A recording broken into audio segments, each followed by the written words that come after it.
Hi, I'm General George Washington, and I'm here at Mount Rushmore and interviewing the various presidents that are on the monument there. And right now we're talking with Teddy Roosevelt. How do you do, Mr. Washington? Doing well, and you? I am President? bully. I am just bully. Thank you. Well, that's keeping in character, isn't it? Yes, it is. So, but Teddy Roosevelt is also Gib Young.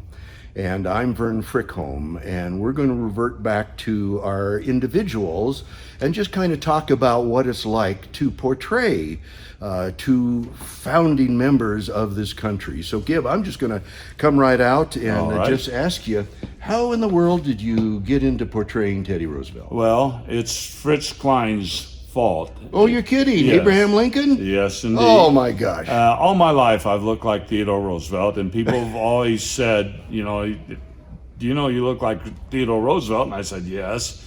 And 20 years ago, Okay. Fritz was in Huntington, Indiana, where I live, and doing a event at a church.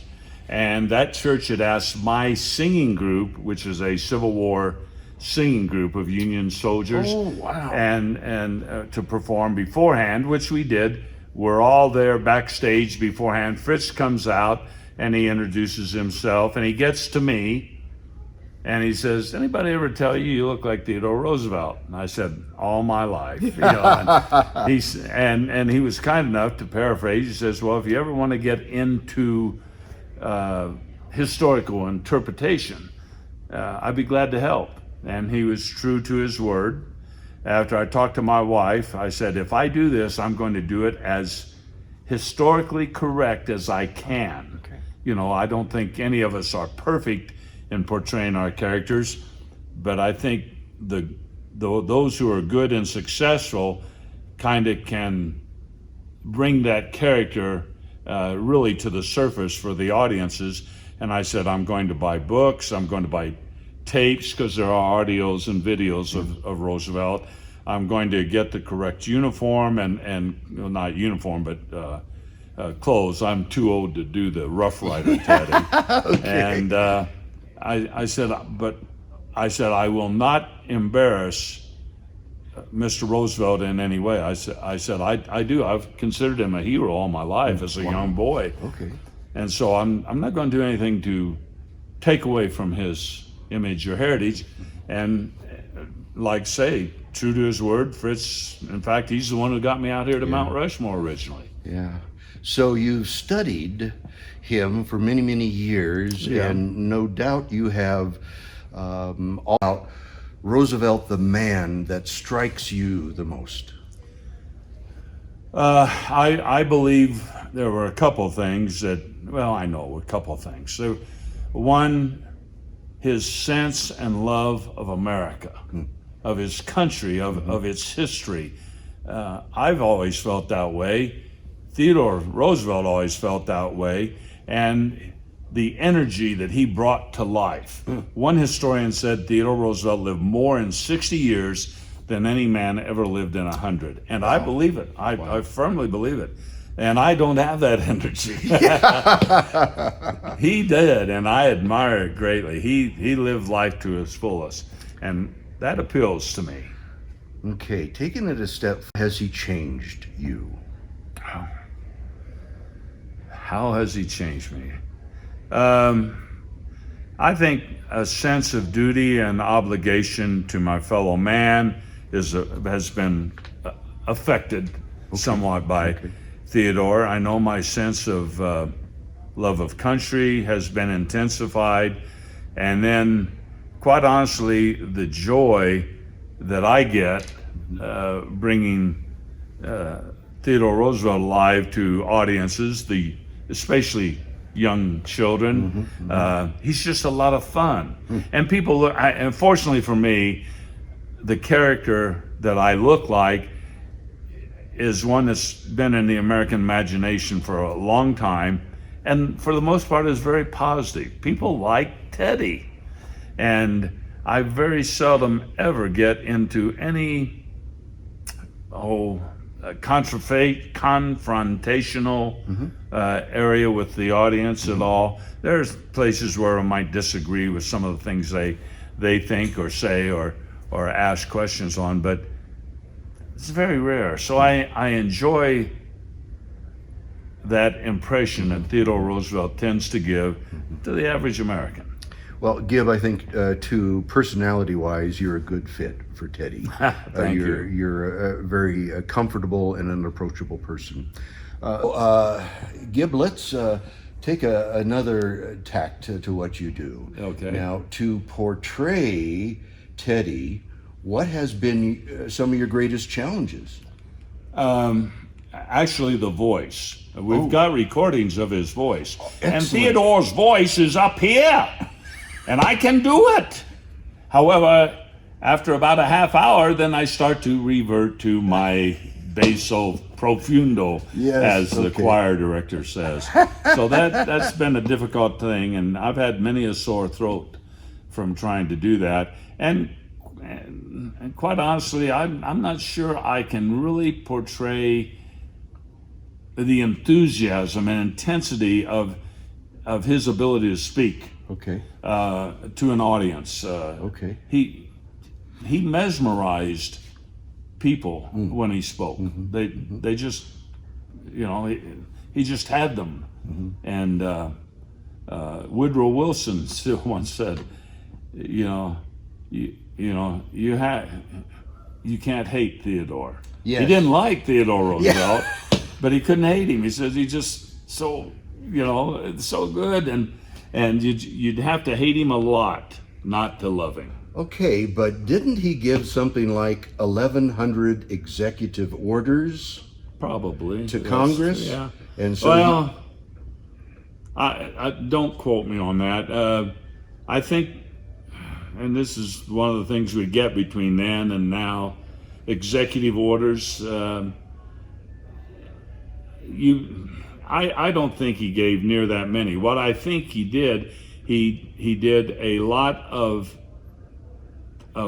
action in the White House that just assumed that other things would follow. Okay. And quite honestly, he led. He said, if you're going to lead, lead. If you're going to be president, be president. But he said, above all, get action. And so he normally didn't wait too long for Congress to come along. So Teddy was going to, and the situation we find ourselves in as the United States, many variables and going on. So what do you think Teddy might say to the common American today about how to navigate what's before them? I don't know that I can put it in words, but I think he would emphasize that it's the strength of the individual and the character of the individual.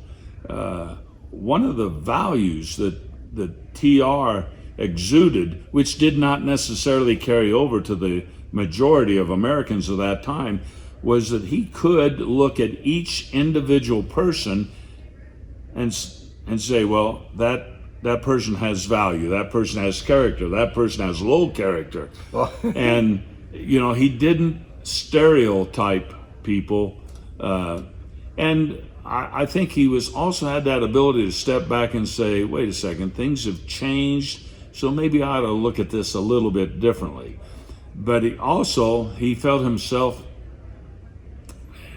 and this is where modern Americans would have a difficult time with him. I do not think he could get elected today. He could see himself as a knight on a white charger. He could see himself as Don Quixote charging windmills. He had this sense of righteousness in almost any field that he endeavored to take action in, and other men resented that. Other politicians hated it, that TR, when he felt he was right, he felt he was right. And by golly, he would go to the mat, but he was pragmatic, but he would go to the mat in a fight that he thought he should wage. He knew he wasn't going to win the national election in 1912, but he felt he had committed to many people to wage that war. He should have waited till 1916. Oh, But so TR, do you think we would have had a national park system like we have today? like we have today, no. Okay. We would have had a national park system because he didn't create the national parks. Oh, okay. Ulysses S. Grant created the first national park I see. in 1870, and four more followed before the Roosevelt administration. Okay. He doubled the number of national parks. Thank you. Yeah. And then Woodrow Wilson, who I have very few good words about, Okay. at least in his administration, created the National Park Service under Stephen Mather and Horace Albright, and that was a wonderfully successful creation, lack of a better word. Well, Gib, so that you've got to get out and greet the public, and so I'll let you do this. This is our break time. We're in an air-conditioned theater, so. Well, if I may, Yes. you had one question down. What was your most embarrassing moment? Yes, that's right. I think every historical interpreter needs to have one that they remember, because as good as we may be, sometimes things just go overboard. And my most embarrassing moment was actually the first time I ever did Teddy for a school. So Okay. I love going to schools, 5th and 6th grades, I'm sure, wonderful groups. But back in Indiana, I had a friend, he said, would you mind doing TR for my 5th grade class? And I'd never done TR. I'd done acting, and I'd been in local theater, all that. So going in front of children was no problem. So I got my books out and I started studying, and I tried to get as many facts. And at the same time I'm gathering these facts, I'm thinking, well, they're only 5th graders. What do they know? And so I was there in front of the class, and there were 2 5th grade classes. It was a small country school. And this one boy says, what was your brother's name? And I couldn't remember Elliot's name. I know it. I knew it. I'd read it 100 times. I couldn't remember Elliot Roosevelt. And so finally, being the trooper that I am, when in doubt, go on. I said, oh, that's Harry or George or something like that. And he says, no, I don't think so. and I'm starting to sweat bullets. I'm thinking, well, and I'm trying to get out of it. And I'm looking at there were 2 teachers in the back of the room, and I'm looking at them for help. Please rescue me. Yes. And I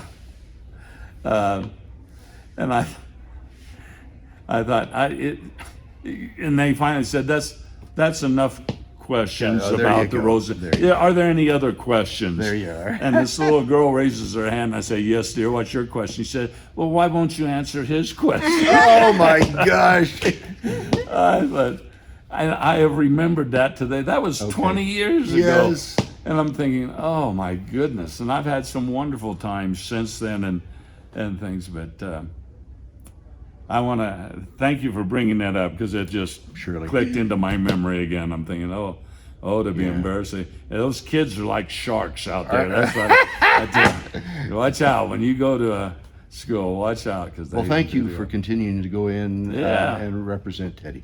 Great. Yeah, thank you. I appreciate being asked to do this. Surely. Okay. Thank you very much.